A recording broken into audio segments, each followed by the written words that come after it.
I'm an outsider to this industry, right? I didn't go to a well-regarded music college. I don't have a list of performance credit. I don't look as authentic to a school owner or as most other people that could be buying their school. Our big audacious goal that we have set for ourselves is trying to get to 250 studios by 2030. So we're halfway there. Turnarounds are not our specialty. We're trying to buy high quality schools that are headed in the right direction, and we continue to do so through our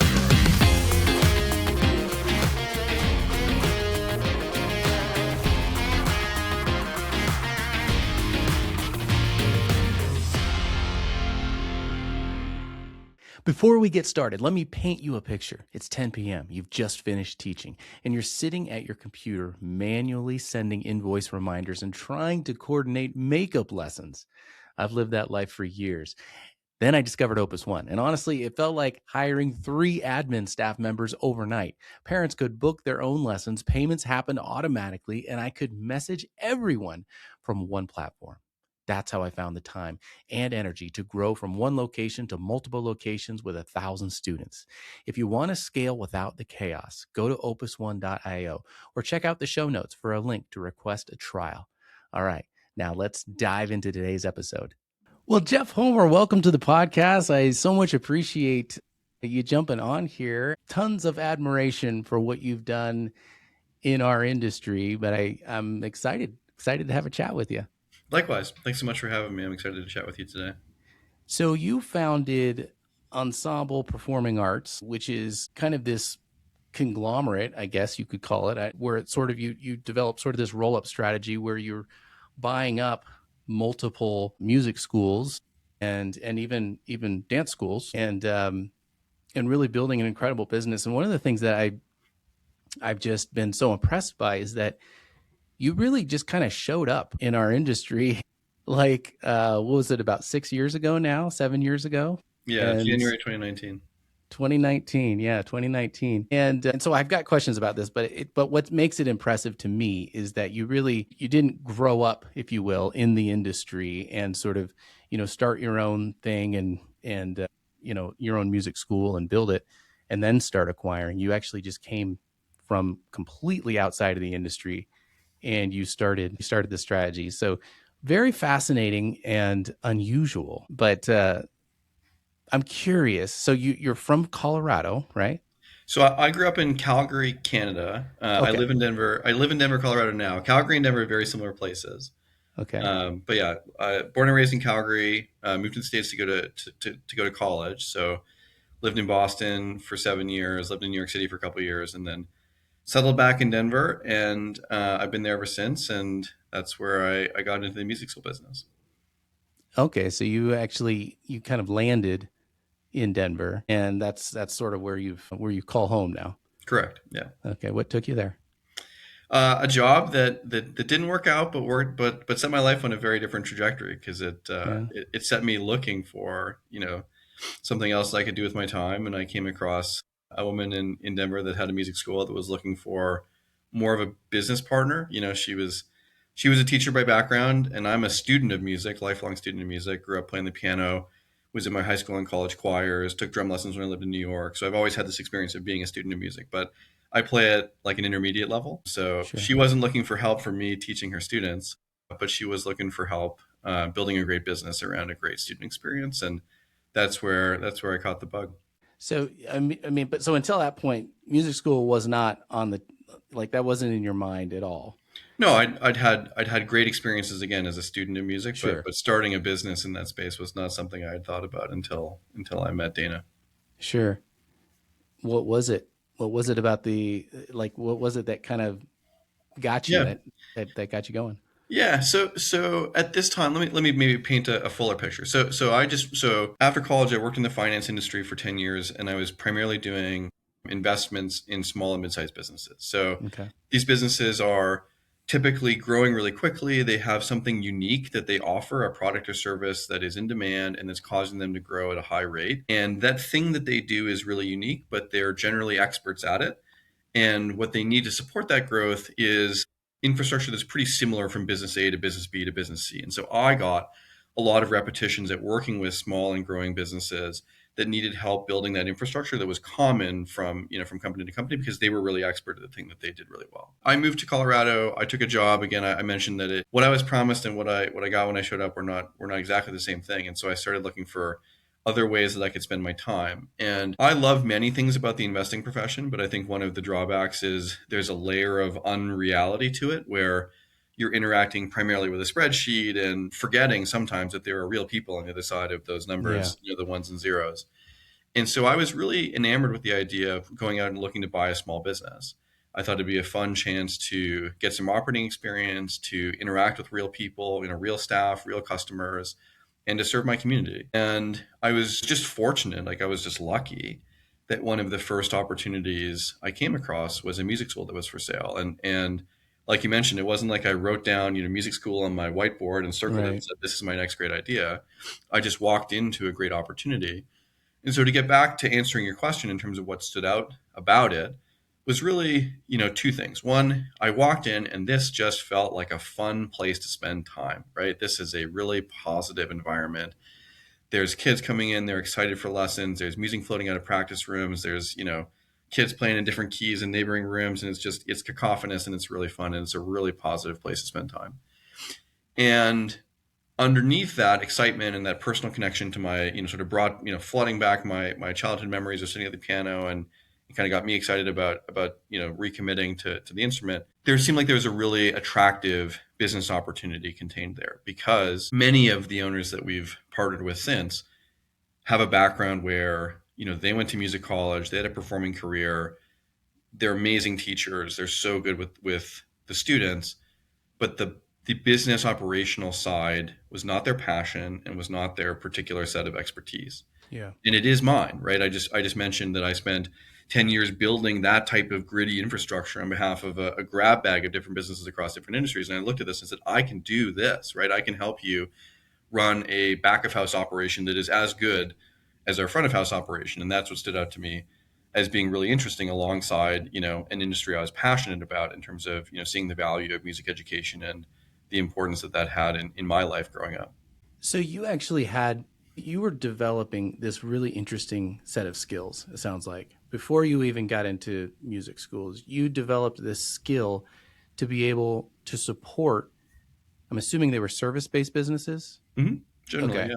So service-based businesses, and what you were starting to discover is that there were similarities across different industries where you could support them, and you could actually build a robust, I don't know, what would you call it, like A corporate infrastructure. a corporate Okay. What were some of the, or I should say, what are some of those elements that you kind of discovered that were kind of Yeah. did work across different industries?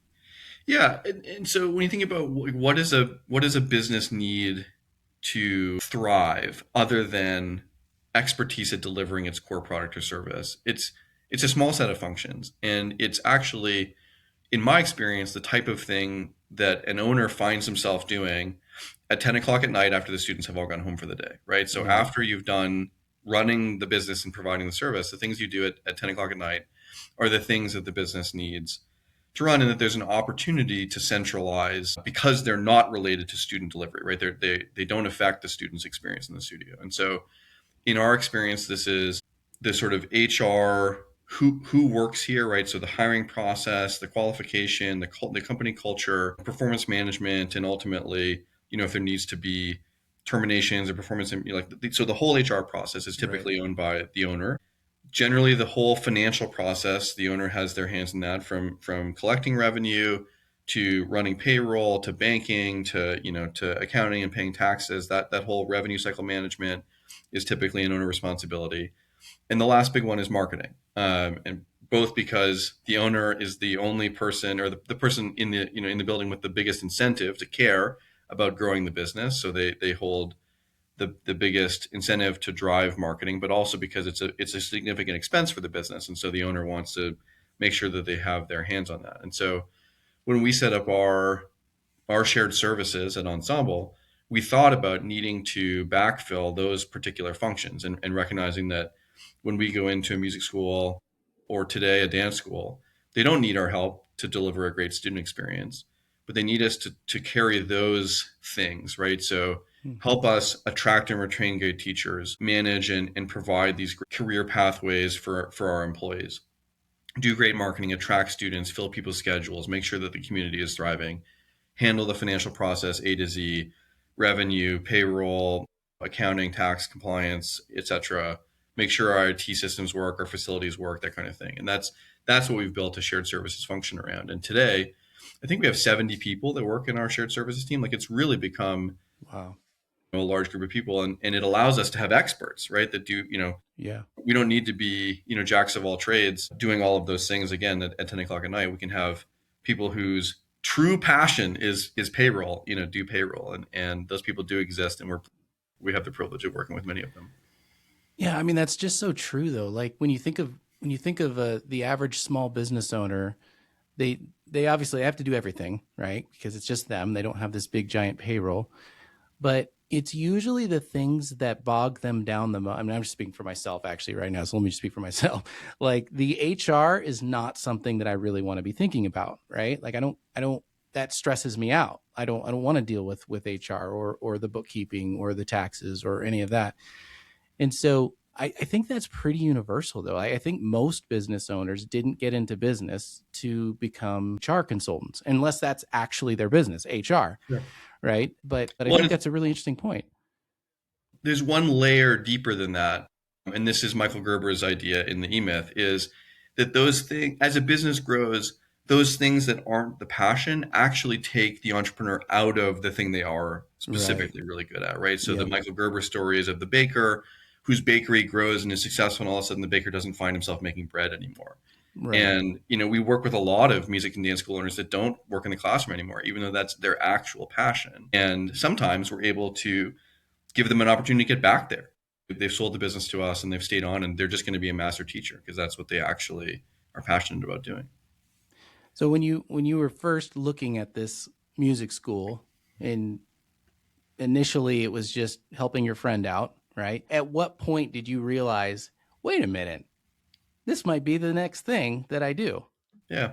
Yeah. So I approached the first opportunity as very much a side hustle, right? So I had a day job. Right. I was doing well there, but it was almost perfect because in Colorado, in the Mountain Time Zone, the public the public stock markets are open from 7 p.m. to 2 p.m.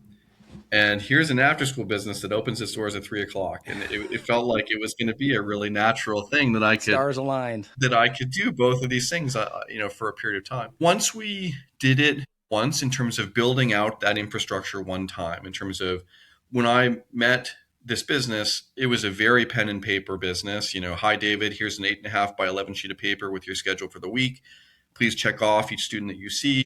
Our front desk manager will use her index finger and she will count up the number of check marks and she will cut you a paper check. And that's 90% of the operations of this business. And Very so, primitive. Yeah. we're getting into a world where a little bit of scheduling and CRM software and payroll software goes a long way in terms of improving the client experience, of being able to, book, manage, modify, pay for their lessons and for the employee experience. And so it felt like, we came in, we did a bit of a digital transformation process, if you'll allow me to call it that. I mean, it was not a this was not a big four consulting project. This was a small business. This was Yeah. a small business deployment. But we got through that process, and I sort of thought to myself, gee, we just built a really repeatable set of systems that we could deploy in additional schools. And I bet that there are other schools out there that have this problem, in Hmm. that they are really good at serving their students and they have a dedicated base of a couple hundred kids that come every week and have a great classroom experience and are not as well served by the way the business is run administratively. And that's where it felt like an opportunity to go, launch a bit of a consolidation strategy where we would partner, usually acquire, these community-based businesses, keep the things that they do really well, and don't touch them, don't ruin, don't ruin what ain't, don't fix what ain't broken. Hmm. Um, but really help where they needed help and where they frankly didn't have as much, vested interest in. There's a, lot of care and a lot of attention for what pedagogical method we're going to use, and that's fine, but not as much effort or care for like what payroll software we're going to use at the school. So you made the decision right away that you were not going to mess with anything regarding the branding or changing the experience for the staff or for the customers? And again, that's just a reflection of me, right? Like, I mean, Sure. I'm not going to tell you how to teach music. I mean, Right. that's just not our relative expertise. And I don't think I'm the world's most humble guy, but I know enough not to get in the way there. Sure. You Right. went to music college and I didn't, so Yeah. Well, but I mean, even from the standpoint of the brand, right? Like, I mean, you could have rebranded all of the yeah, acquisitions. true. Yeah, that's a really interesting question. So the first five schools that we purchased were Denver, Las Vegas, Tampa, Boston, and Chicago. And that was a really ambitious start to this business. And we did that because we had a vision of being a national business, and we believed that we could sort of go in and backfill those markets over time and have clusters of schools in large cities. But that meant that we didn't have a real imperative to try to rebrand anything. If I'd bought a school 10 miles away, I might have had more incentive to try rebranding. But because these were half the country apart, we didn't. And when we didn't, we learned two lessons that I'm incredibly grateful for, and that I would have screwed up if I'd been given the opportunity to do it differently. The first was that our parents are not looking for a McMusic, McDance, Sure. large big box experience. They Yeah. really like the idea that this is a boutique, locally owned, locally operated, niche arts business. Um, certainly there are other parts of our economy where people value big national brands, but the performing arts are not one of them. So they like the local feel. And over time, it became a really important piece of evidence that our sellers used to evaluate our commitment to them, that we would take care of their business. And Hmm. basically, if we were willing to leave the name on the door, they would assume that we were willing to leave other things, well alone as well. Hmm. And it became kind of this first tangible proof point that we would do what we say we would do. In We call it stewardship, stewarding their Sure. businesses that they've put decades of their life into building. And it was just sort of one piece of evidence that they could look to on the day after closing and say, well, it still says whatever on the front door, and I can still be really proud of that. And of course, underneath, the vision was always that a student should come in on the day after closing and see the same front desk employee and go back to visit with the same teacher and have a very continuous experience. And we were never planning to hang an under new management banner out front or to meaningfully change the student experience. But this rebranding thing became kind of a tangible commitment to that on day one. And I think it's still a really important part of our strategy today. Yeah, I mean, I guess that, I mean, when I'm just thinking about different acquisitions of larger conglomerates, like you have Disney, for example, that owns hundreds of companies. It's not like they put Disney on every single one of their companies. A lot of them, they'll just keep the company the way it is because, like you say, the customer is used to interacting with that brand. And that's part of what you're buying is you're buying the brand, you're buying the trust, you're buying what's already working. And so that does make a lot of sense just from that standpoint. What so like okay, so you started buying these schools. You're like, hey, I have something here, and things started going. What were some of the early problems that started arising? Like some of the challenge, because I know it's like nothing is ever seamless and perfect. What were some of those early challenges that you started encountering? Yeah, the biggest one was just dividing my time finer and finer between, Mm, I had a bunch of very capable general managers. So, one of the foundational strategy elements of building a multi-location music or lesson business was needing to have some capable people at the location that could address 80 to 90% of what would come up on a daily basis. right. Notwithstanding that 10 to 20% multiplied by 5 locations, 10 locations, 15 Yeah. locations started to add up to a decent amount of work. And I basically was wearing, three primary hats for the early years of the business. I was the CEO, insofar as a small business needs a CEO, right? I was Right. owning kind of the vision and mission and values of the business. I was the head of M&A. I was running the acquisition process, soup to nuts. I would meet every seller. I would fly to every closing. I would welcome every teacher. I did every single one of those things, myself in the early days. And then I was the first regional manager for Ensemble, in that like I was the next layer above the location manager. And today there's 8 regional managers in Ensemble, but for a Wow. long time there was just myself and Jake, our COO, who he and I kind of split the country sort of east and west. And that was a real pinch point. And when we got around to solving that problem, that was the next, in my view, kind of big challenge that we ran into. Was we had to transform our, really flat and friendly 2-layer organization where almost everybody had a direct relationship with the CEO into a 3-layer organization. We had to layer some people, and that was a big moment of cultural transformation for the business, where we had to say to some folks, "Hey, you may like reporting directly to Jeff. I'm sorry, Jeff's time is Jeff is now doing a bad job of supporting you because his time is too finely Right. divided, and we need to put someone in the middle there. But that's going to be kind of it's a challenging and vulnerable moment culturally in the business. And one of the ways that I believe we had success with that was we sort of had an open application process where we said, "Hey, we're gonna promote internally for these roles. If you're interested, please raise your hand." For those that didn't raise their hand, we made them part of that selection process, so they felt consulted and they got kind of a say in the outcome. And I think that positioned our first regional managers to be more successful and to have more buy-in around this idea that we were gonna create these roles. But yeah, it was a big change. And then the third big challenge was that, having layered myself in that way, I used to have a very intimate understanding of what was happening on the front lines of our business Right. because I was there. I was either talking to the general manager every day, or in many cases, I was physically traveling there. I mean, I still average more than 130 flights a year. Like, I was really out on the road on the front Wow. lines. When we put, layers in between, we needed to totally transform how we manage the business, because now I couldn't just see and do. I needed KPIs and more of a data-based management process for seeing how our business was performing, catching outliers, intervening where necessary. And so that was kind of the evolution, if you will. It's sort of like, my time got too finely divided. We needed to solve this problem with, sort of a prototypical middle management layer. And then we needed to make sure that our business had sort of the KPI infrastructure in place to where we could manage by data and KPI rather than by, Jeff being at the school on a regular basis.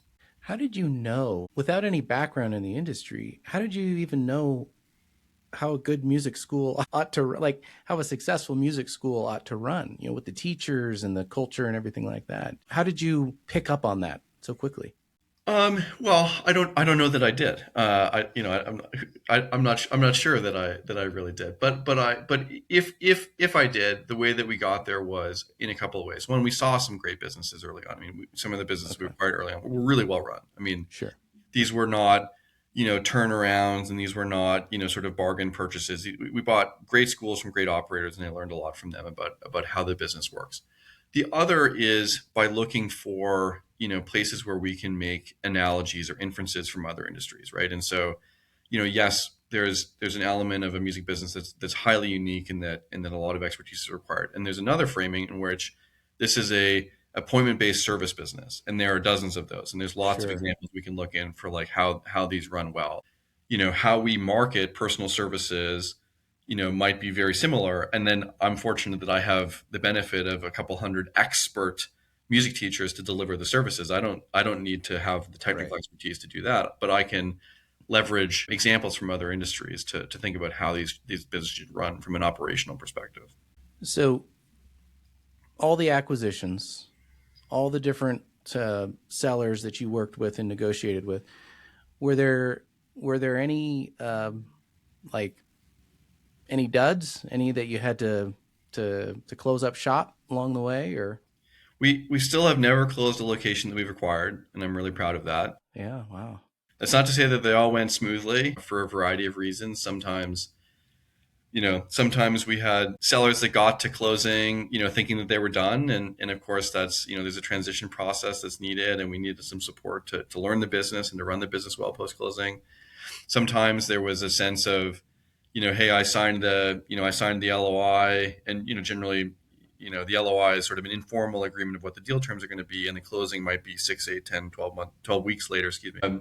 And there was a tangible sense that they'd kind of stopped working during that period, and the momentum of the business was a lot less than was evident in, what they would have been doing beforehand. And it takes a while to get that started again.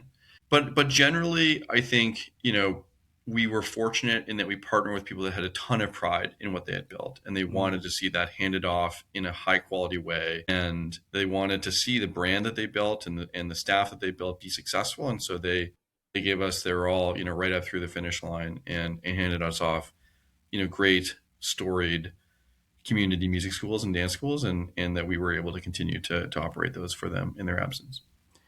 So when you're evaluating schools to purchase and you're looking for kind of these ideal candidates, if you will, for your next acquisition, do you have some key metrics that you really like to look for, that you like to see?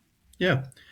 So we use a couple of screening criteria for this. The first is kind of geographical fit. So I mentioned, Denver, Vegas, Tampa, Boston, Chicago. What do those places have in common? They're big cities, right? They're places where we could someday own many schools and get the benefits of some local economies of scale. We're probably not buying a school in Manhattan, Kansas, but Manhattan, New York, no problem. We're open for business there. So that's the geographic fit component. The next is size. And size is important for us. And I mean size in terms of like enrollment or revenue, sort of Sure. general indicators of size. And size is important for two reasons, in my view. One is size is evidence of product market fit, meaning that whatever pedagogical approach or marketing approach this business is taking in this community, there's clear evidence that it's resonating at a certain level, and that there is a cohort of students every year that's going to find this interesting, and that can be different in different parts of the country. It might be, you know, in Tampa, we have Tampa Music School, where it's like the most fun place to come and take your 5-year-old for piano lessons. And it's going to be a really exciting introduction to music and a start on their music journey. And that's a totally different thing from in the Bay Area. In San Francisco, we have Pacific Piano School, where, we have a couple of really pedigreed teachers, and you bring your kid if you want them to be, a real high achiever. And there's a wait list for these teachers, and it's very expensive, and there's high expectations in terms of practice. And these are some of my favorite recitals to attend, because these kids are amazing. Like, they just play Yeah. circles around me. And those things are very different from each other, but each has found product market fit in that community. And so size is a screening criteria for that reason. And then as we've grown, it also contributes to a like return on effort Sure. component, as we think about it's going to take us a lot of time to get through an M&A transaction. And we want to make sure that the effort will be worth, the added value that it brings to the business. And so size is an important criteria. And today, we generally don't acquire a school that's smaller than about 750,000 of revenue. So, it's a decent sized school. Let me ask you something as we take a quick break. How many hours last week did you spend on administrative tasks that a system could have handled? For me, before Opus One, it was probably 15 to 20 hours a week. That's half a full time job just on admin. When I finally automated my billing and payments, set up self booking for lessons, and centralized all my communications in one platform, I got my life back. More importantly, I got the bandwidth to grow. That's how you go from hustling to scaling. If you're tired of being stuck in the admin trap, go check out Opus One. You can book a demo at opus1.io or through the link in the show notes. Okay, back to it. Next, we're looking for, and again, we already have size and that kind of product market fit as a criteria. We're looking for a cultural, like, is this fun? Like, does this seem like a fun place to come and learn music or Mm, dance? So no Eastern European conservatories where like rulers are rapping knuckles if notes are right. misplayed, Yeah. and where there's kind of an individualized vision for music or dance education, where you can find a pathway based on your interests and based on where you are in your journey, and then a teacher that has enough professional experience and ability can meet you where you are and take you to where you want to go, as long as you're a willing participant in that journey. So, all the different schools that you have, do you have both one on one lessons and group classes Not that you all of offer? our schools offer group classes. Most of Okay. them do, but not all of them. Do you have any opinions about that? Just in terms of the viability of the product Uh, of a group versus one on.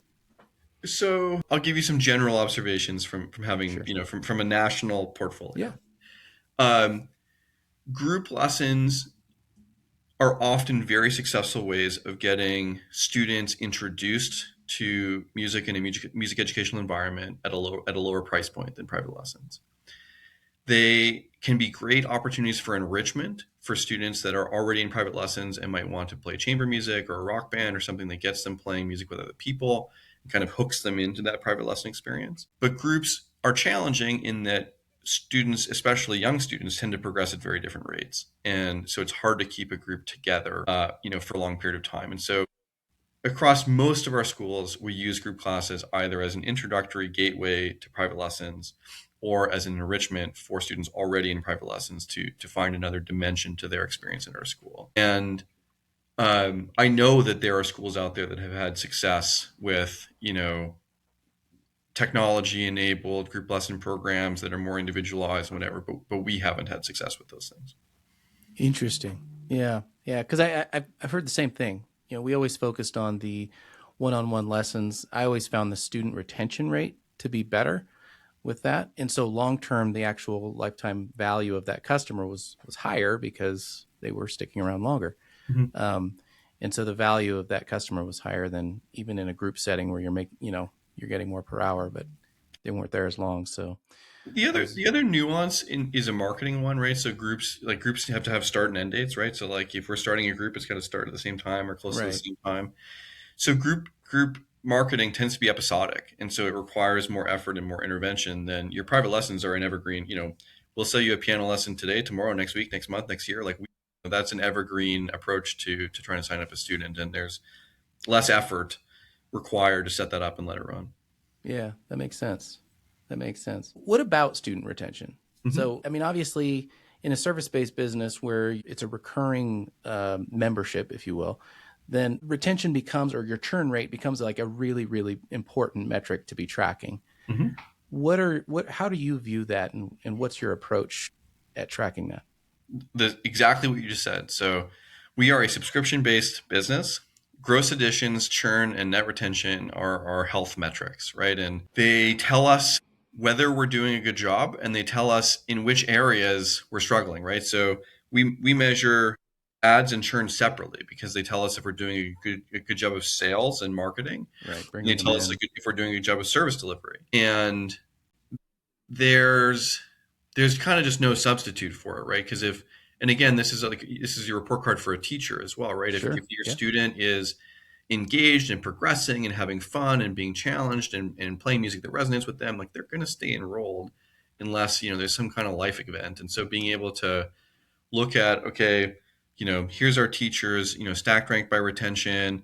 Let's give out some prizes to the people that are on the top of this list. Let's have some conversations with folks on the bottom of this list. Okay, there were some outliers. This kid moved. This student, like, some explainable reason. But if the same people are at the top and the bottom every month, we kind of have a sense of who's performing well without having to sit every lesson or know. And there's just so much value to that information. And if I was on a desert island and I could just know one thing about my business, it would be how many students did we sign up and how many students quit today. Like that's all.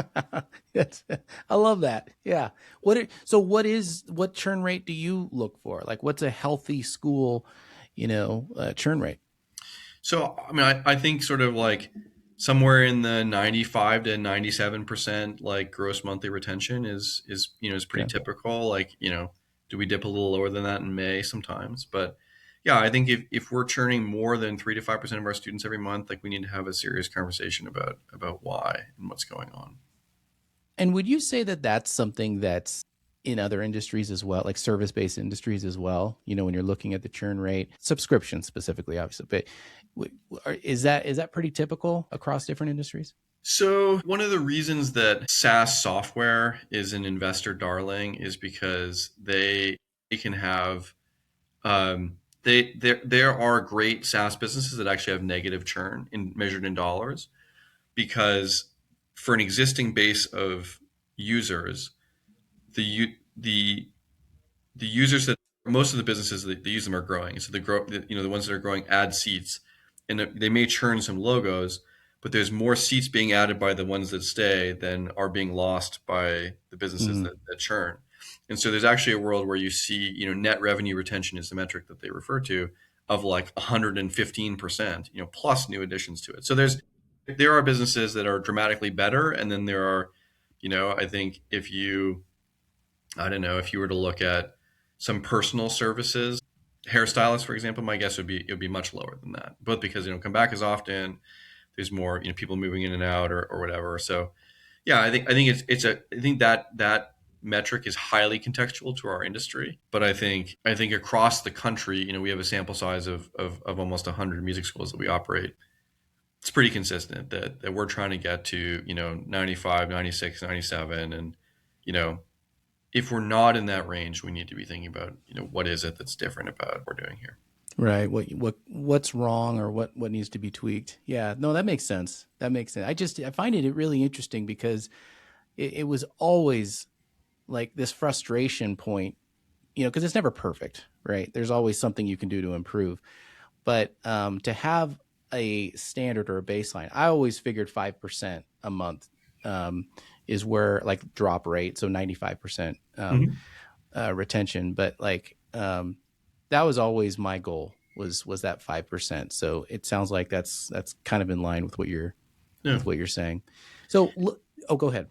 I was just going to say, like, if you're sitting there and if you're listening to this and your drop rate's 5.1%, I don't think that's a disaster, right? But it's like Yeah, we need to be in this zip code to feel sure. like we're doing a good job.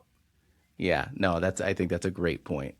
And also, like you said, it's seasonal, right? So Correct. obviously, summer drops, spring sports, that's going to affect the retention. But the hope is that the average overall is going to be close to that 5%. Um, so I think that's super important, and I think it's one of the most under or overlooked metrics in our industry. I think a lot of people focus on adding students, but because it's exciting, you're getting new students, you're getting new, Yeah. but the idea of keeping the ones that you have is a Sure. really, really important, equally as important, Yeah. in many ways more important, actually, metric to take a look at. Yeah. So, okay, so let's say a school has good numbers, like a school that you're looking at to acquire has good numbers. Is there ever a world where you're like, yeah, the numbers look good, but we're not going to go for it? I mean, there might be qualitative reasons for that, but if what's underlying your question is, we don't need there to be some untapped opportunity for us to be interested. If that was sort of the thrust of your question, like if this is a picture perfect music school with great systems, great staff, great student experience, and there's not really much to go in and fix, that's still super interesting to us because one, back to that kind of return on effort piece, there's not a lot of effort that's going to be needed to really transform that business. And two, there's a tremendous amount we can learn and hope to apply elsewhere in our portfolio, right? So one of the benefits we have of having these dozens of locations is that we can look at what works here and there and what are some of the things that you're seeing that are really working or not working, and we can take the best practices and kind of sprinkle them around in a way that I find to be really energizing. So in fact, we probably where we've been, you asked about kind of the acquisitions that haven't worked out. One theme of acquisitions that haven't gone as well as others is ones where we thought we could kind of sprinkle ensemble dust on it and make it something that it was not. Yeah, turnarounds are not our specialty. We're trying to Sure. buy high quality schools that are headed in the right direction and will continue to do so under our ownership. Yeah. So if the numbers are good, then it sounds like what you're saying is everything else is fixable. You can make the deal work if the numbers. Yeah, I mean, yeah, look, really bad personality conflicts or bad culture, Sure. whatever. But yeah, but generally those things would show up in the numbers, right? Right. Right. Generally, there Right. would be some kind of evidence of if there was a big problem in the business that it would show up in the numbers, and people vote with their feet. But both the students and the staff, if they're sticking it out there, there's probably something really good happening. Well, and that's kind of what I wanted to get to next, is just this whole transition. Like, it's can be scary, right? And most employees in general do not like change. They don't like things to get disrupted, and so you have to tread very carefully with that whole process. Yeah. And is there a part? Well, maybe you could just briefly sort of walk our listeners through, like, what does the process of acquiring a school look like?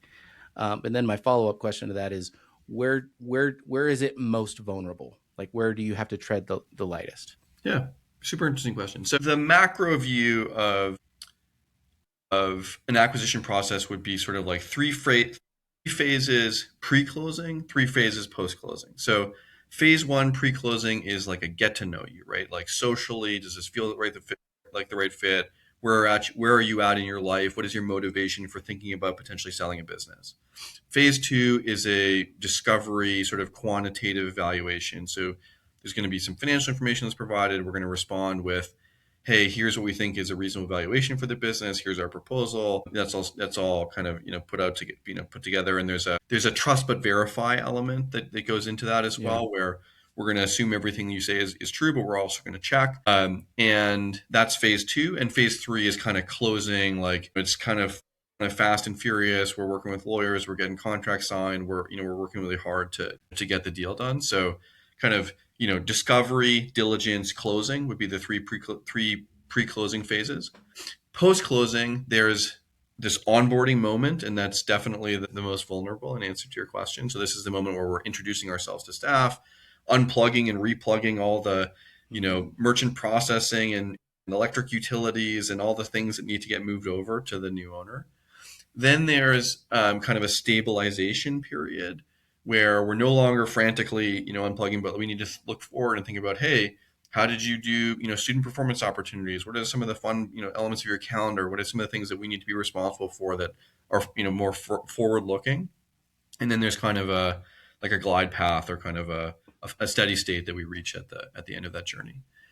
So I've probably had, I don't know, several hundred to maybe as many as 1,000 onboarding conversations with new ensemble employees over the years. And our message has always been really succinct because employees are not capable of hearing that much or that much detail in a moment where they're going, oh my God, what's happening? What's it gonna mean for me? What's it gonna mean for my family? What's going on? So we really try to stick to a couple of core messages. The first is that we bought the school because we think really highly of it, right? So Sure. why are we here? We are here because this is a great place to learn music or dance, and you are an important part of that.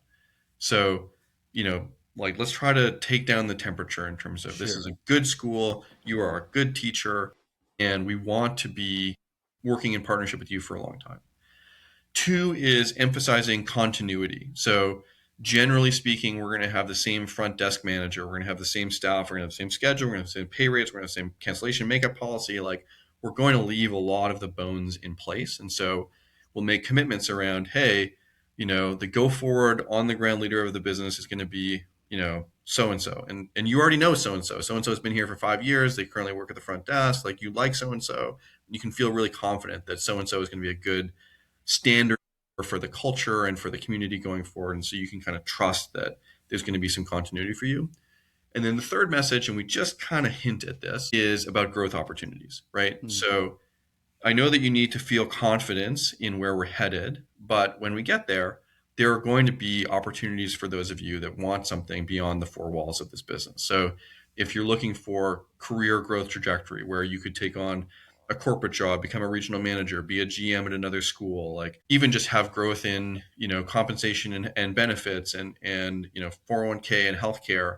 Like these are things that are now available because Ensemble is a larger business and you're part of that and getting the benefit of it. So we don't dwell on that because people aren't on day one, people aren't really ready to hear that yet. Right.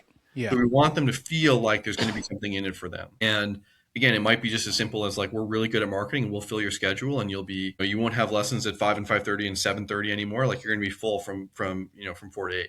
And I think first of all, we've had a really good success with that. I mean, we've had very few people that left at the moment of transition, and some of it's because we got that sort of messaging mix right. Some of it's because this is an important part of the livelihood of many musicians and many dance teachers. Like they need to earn a living, and so they were willing to give us the benefit of the doubt while their paycheck cleared.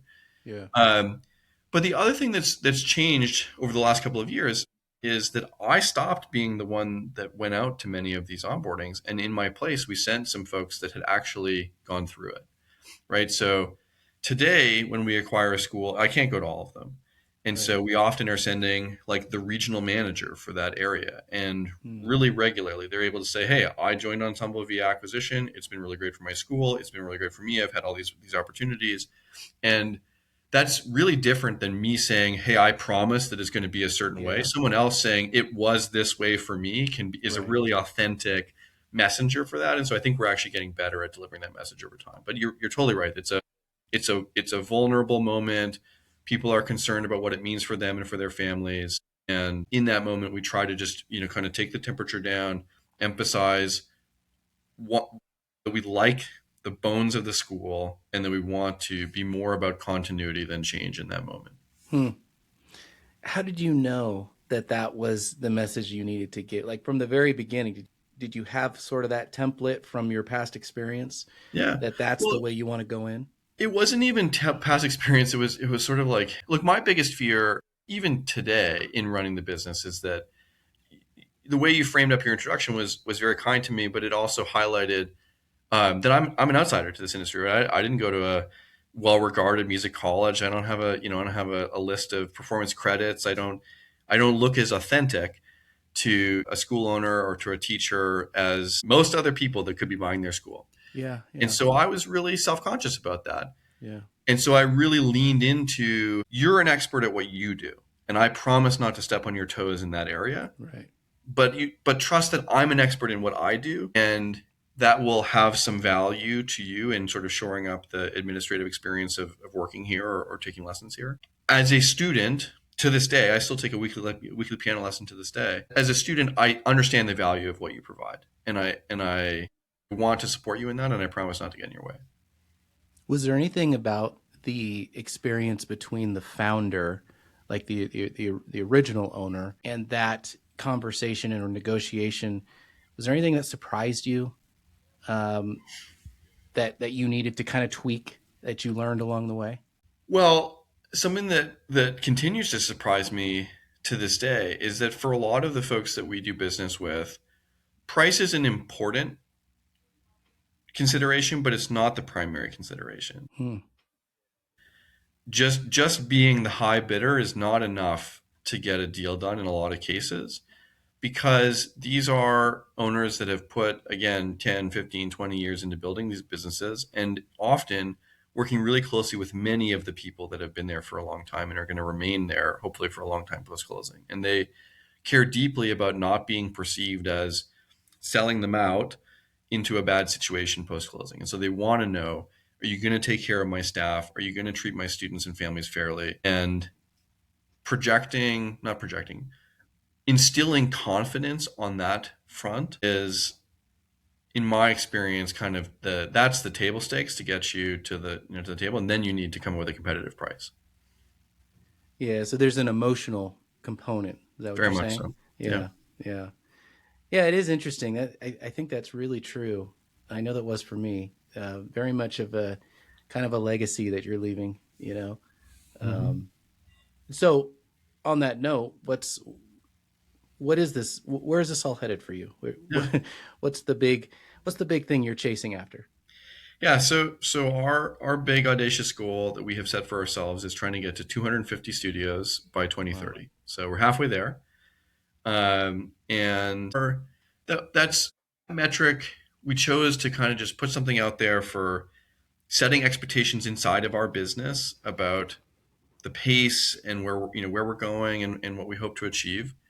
At 250 schools, our market share will still be approximately 0%. There's maybe like 8 to 10,000 music schools out there in the country. Yeah. We're not going to own any meaningful portion of them. People don't need to worry that we're going to become some kind of monopoly, or that sort of fear. But what we're doing seems to be working. It seems to be resonating with owners that in the early days of Ensemble, the most common response that we got when we made outreach was, "Oh wow, I didn't know that someone would be interested in buying my business." Yeah. So I think we've been successful at putting owners in a position where they can access the value of what they've built without having to make a discount sale to an employee, or seller finance a transaction to an Sure. employee or something like that. They can get the full cash value of their business at a moment where they might need it to make a change in their life, whether it's retirement or relocation, or kids, grandkids, some life change. We can get them that value, and we can also get them that confidence that their people who come to that building are going to be well taken care of post closing.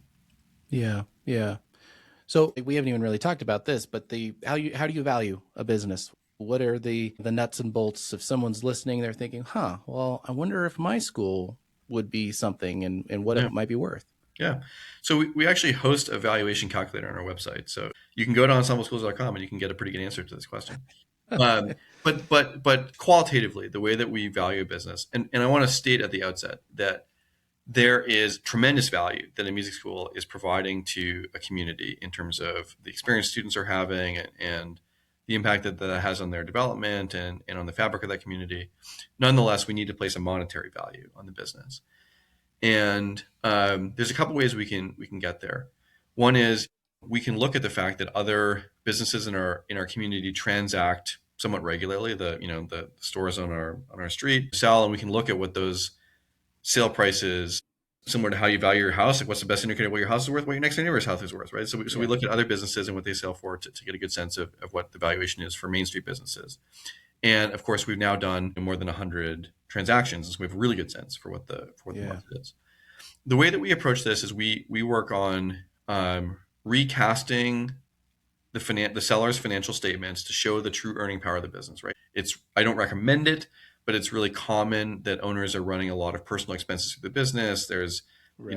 there's all sorts of stuff. There's family members being paid. There's like kids are on the payroll, and then and Yeah. the trip to wherever we got expense through the business and whatever. Anyway, so we work on stripping all of that out to give full credit for the earning power of the business, and then we look at what it will cost us to replace the owner's time in the business, right? So Yeah. whether they're teaching, whether they have administrative time, we make an estimate of how much labor we'll need to purchase from either the existing staff or from new staff to replace the owner, to get a sense of what the go forward cash flow of the business will be. The industry term of art for this is seller's discretionary earnings, meaning all of the earning power that accrued to the seller that they decided how to spend, whether it was on perks or paying their kids or paying the IRS.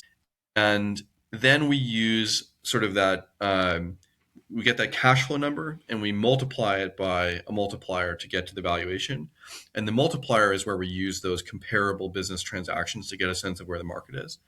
And typically we're ending up in the kind of like 3 to 3.5 times range.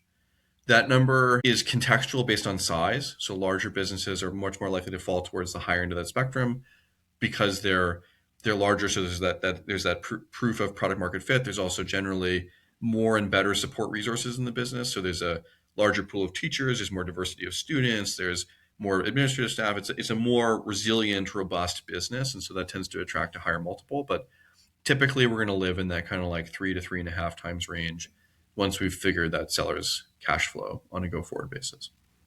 And so, as a potential seller, then the next logical question is, well, okay, so let's say my SDE is $100,000 a year or something like that.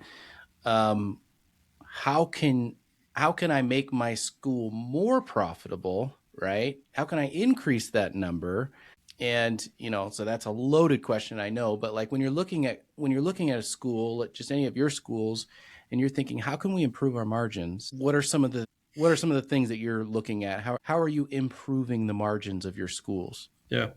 So all of our answers to this question almost always revolve around growth as opposed to cutting, right? So Interesting. Okay. these businesses, owner operated businesses, are almost always run in a very lean way, right? Because money that would go to Sure. whatever expense comes out of the family budget. And so there's generally underinvestment rather than overinvestment. And so we look to invest to grow the business to improve margins as opposed to cut expense to improve margins.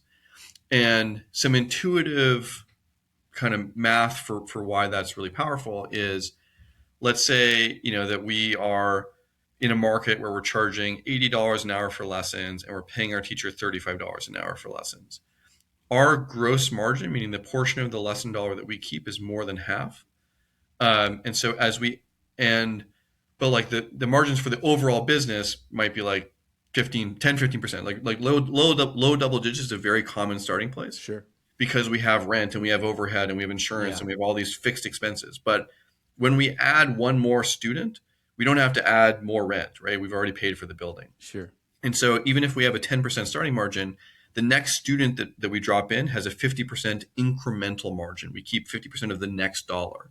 And so changing enrollment from 200 to 250 students might double profitability because those fixed expenses scale really nicely as we push enrollment higher. And so generally our number one change that we make when we come in after we buy a business is we spend a lot more on marketing, and we're more diligent about follow up in terms of the leads that are generated by that marketing. And those things are great for the business because they make sure that our teachers are more busy. They make sure that there's a vibrant, hum around the business, the building, that where the classrooms are full and there's a good community and the recitals are full. And it's a positive thing, but it leads to really really good financial outcomes because of that fixed cost operating leverage that's present in these business models. Yeah, no, that makes a lot of sense actually, especially from a perspective of a larger company like yourself, where you have a larger budget to be able to invest in a small operation to really help it grow. Do you also look at, as it relates to margins, do you also look at price, like the tuition raises, as well as, and I think of the largest line item on the budget, which is the payroll. And obviously, I'm assuming you're not going in and just cutting payroll, but you, there are ways that you can look at, especially with teacher pay, because that's the Yeah. largest number of employees, in terms of like creating tiers, just having different creative avenues for watching that profitability. All the metrics, all the ideas you just highlighted are super valid and super powerful, but they're not even kind of like top of our list, just because getting occupancy. So one of the core, we talked about subscription metrics as being like the number Right. one thing for the business. Right under that, in my view, is kind of inventory utilization, right? So how many rooms do we have and how many lessons could we have from 3 to 7 p.m. or 4 to 8 p.m. or whatever Right. prime time is in your business? How full are we in that window of time? Mm, And getting that from 50 to 60 to 70% is really valuable. And very rarely is it 100. So it's usually the right. case that there is room there. Nonetheless, to answer some of the questions you asked more directly, pricing is a lever that we will look to use, but moderately, right? So we want to be able to take a little bit of price every year or every other year. We're not coming in and jacking prices up by 30% or trying to Sure. alienate our customers, that kind of thing. And we are trying to be thoughtful about teacher wages as a percentage of revenue. And we want to be able to provide for advancement of our teachers that stay and that give us that commitment. And because teacher retention is the ultimate driver of student retention, right? So we want to retain our teachers and we want to have our teachers feel like they're making progress in their careers, but we want to balance that against the cost as a percentage of revenue. So we do monitor those things, but we're not pulling hard on those levers. We're kind of guiding those levers, and we're hammering the, like, let's just get new students button as hard as we can. Well, I think that makes a lot of sense, because it's like you said, I mean, if you have a studio room that's only 60% full, the best thing you can do is focus on growing that, or getting that closer to 100%. The amount of rate increases and lower teacher pay is going to be as good as just simply getting more students Yeah, or as onto that. fun, right? Like it's a lot more fun Right. to get another student Yeah. than it Yeah. is to try to raise prices or explain to a teacher why they might be getting a raise, but it's not as big as the one that went to the students, or whatever. So, and last question, I know you got to go, but as it relates to marketing and growing, that's a very broad topic, right? Marketing, everyone wants to know the silver bullet, right? Like, what's the thing Yeah. that you do to grow your schools? How do you view marketing? What's your overall approach?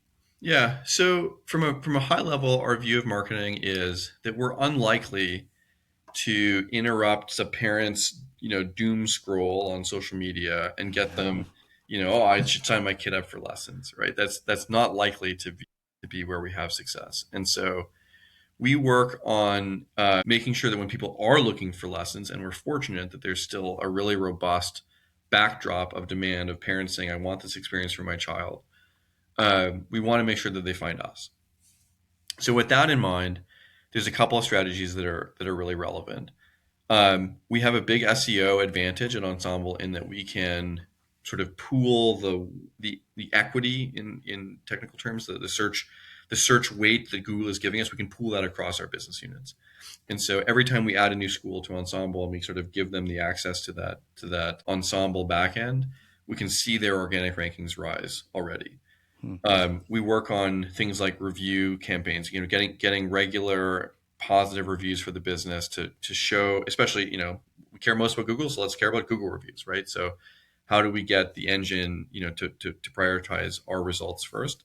And then, of course, we top it up with a lot of dollars. We spend a lot of money on search engine marketing.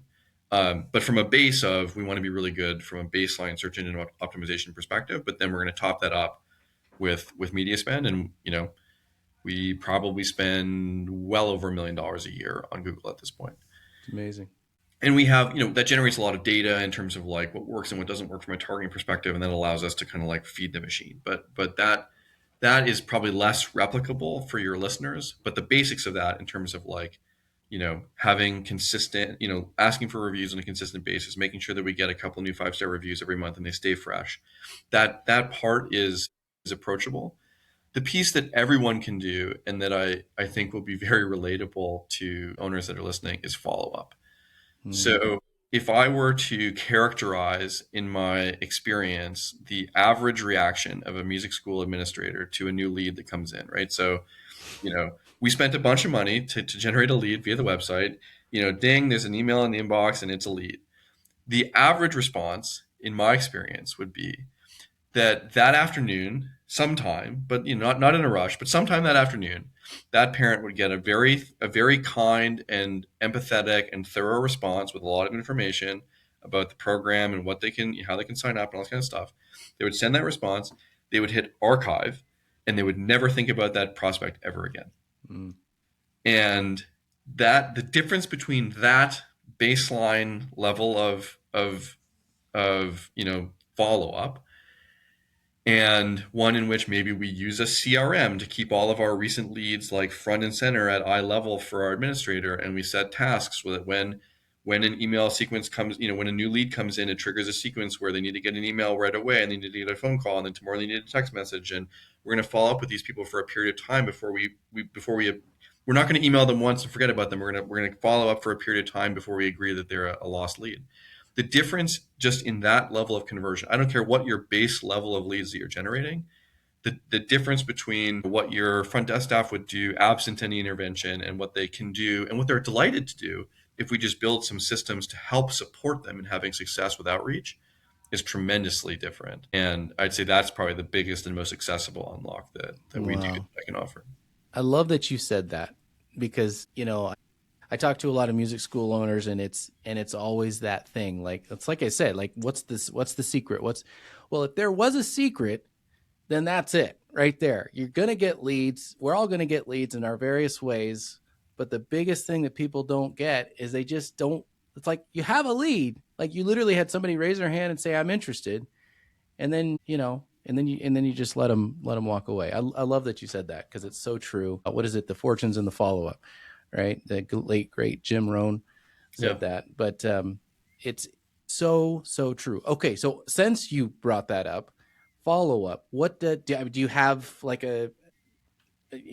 some ideas as far as like how to do that? Obviously all your schools aren't doing it exactly the same way, but yeah. So, to give some general suggestions on this, it would be, speed is the most important factor, right? So somewhat like the decay from responding in 1 minute to 10 minutes to 2 hours is tremendous in terms of having moved on with their day, onto some other thing. Somebody else called them back, like they changed their mind.